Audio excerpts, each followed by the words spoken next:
This video presentation is designed to reinforce the training you have already received in the Expandable Baton. Along with your annual baton recertification, you should periodically review the United States Marshals Service Policy Notice 94-003, dated February 3, 1994. This policy will provide you with guidance in the proper use of the expandable baton. The video will review the proper techniques for use of the expandable baton, including methods for opening, striking, and blocking.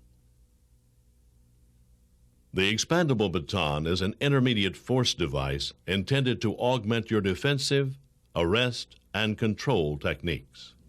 You're under arrest. Get down on the ground. Like the other United States Marshals Service-approved intermediate weapons, it is not a substitute when deadly force is necessary, reasonable, and proper.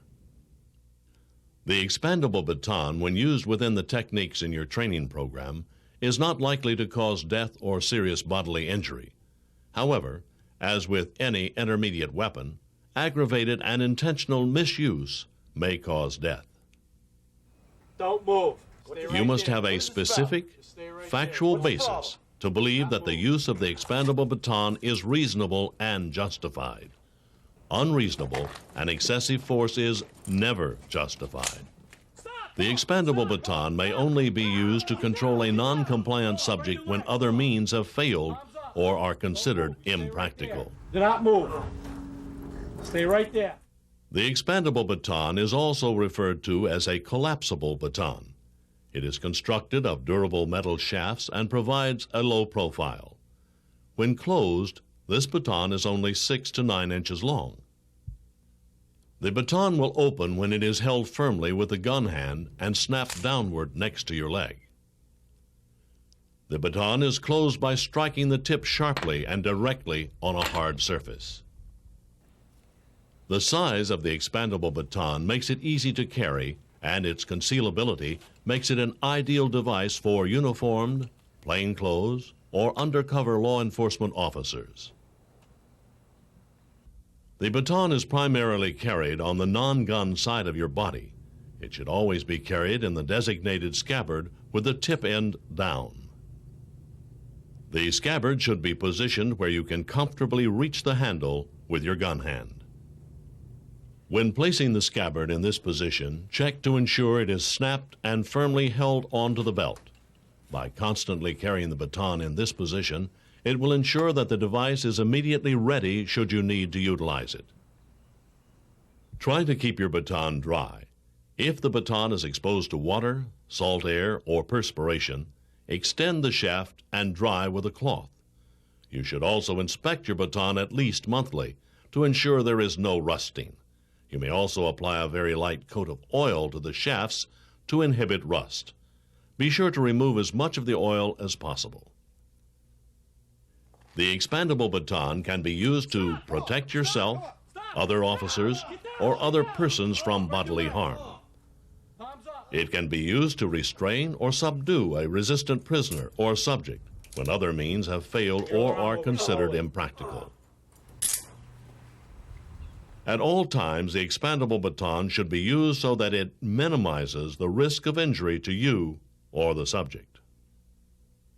Two important factors of effective expandable baton use are proper stance and position. The field interview stance is designed to place you in a position where your body is turned, weapon side away. In this stance, you are ready and capable of moving quickly in any direction. Also, remember that the more distance there is between you and the subject, the greater your reaction time. Proper grip of the baton is established by placing the baton in the gun hand from the weak side draw. When the baton is utilized in the closed mode, it is held in the center of the handle section with a full hand grip using all 4 fingers. When the baton is used in the open mode, the proper grip is directly above the butt cap. There is one primary drawing technique for using the expandable baton, the cross draw. With your weak hand positioned to protect yourself, reach across your body with your gun hand. From the draw, there are two tactical baton positions. First, the loaded baton position. Hold the baton parallel to the top side of your shoulder. And the ready baton position. Hold the baton vertically behind your strong leg. You may wish to use this position when disguising potential use or to avoid inciting a subject. There are 4 basic strikes used with the expandable baton: the forehand high strike, the forehand low strike, Down! the backhand high strike, Down!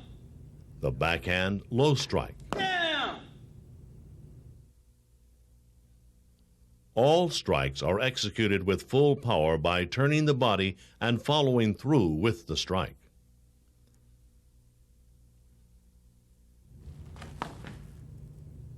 Redirection movements are principles of avoidance of aggressive force. The best defense against force is to avoid it. Whenever possible, you should direct movement to the outside of the subject's body line. This position places you in the best tactical position. Generally, these striking techniques can also serve to block an attack. In some situations, it may be necessary to execute a two-handed blocking motion. Two-handed high block, two-handed down block. These blocks are executed by supporting the tip end of the baton with the weak hand in an open position and thrusting into the attack. You will have noticed during the demonstration that strikes with the expandable baton are directed below the chest area onto pressure point areas located on the arms and legs.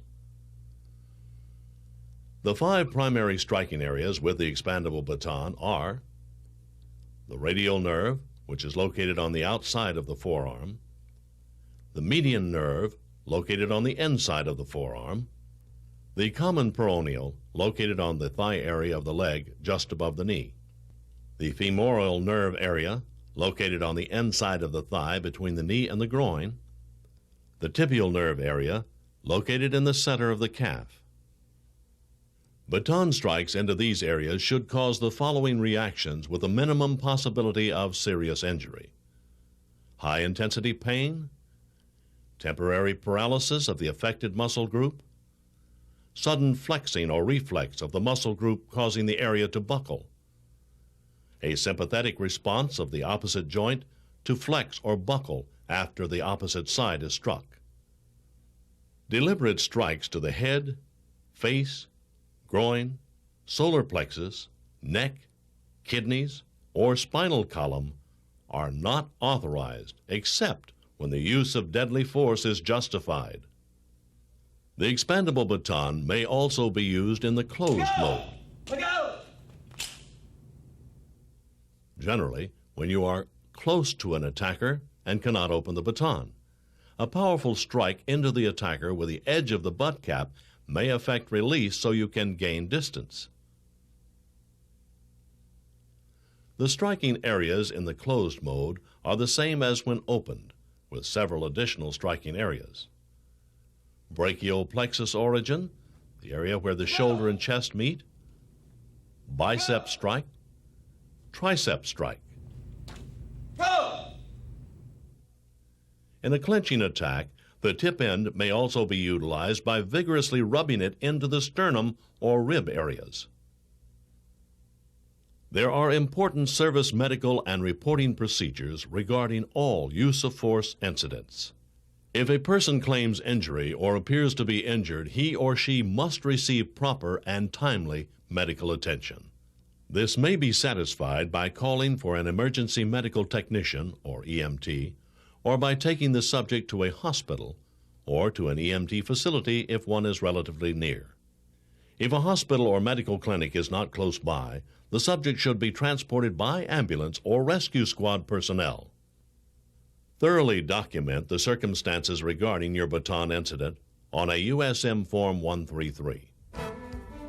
The expandable baton should be used when empty hand techniques are not sufficient to gain control but when deadly force is not justified to control a resistant subject. Don't move. Stay right there.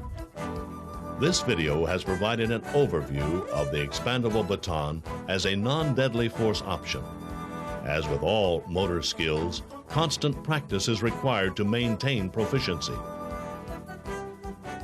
If you have any questions regarding the techniques demonstrated in this video, be sure to bring them to the attention of your instructor during your annual baton recertification training.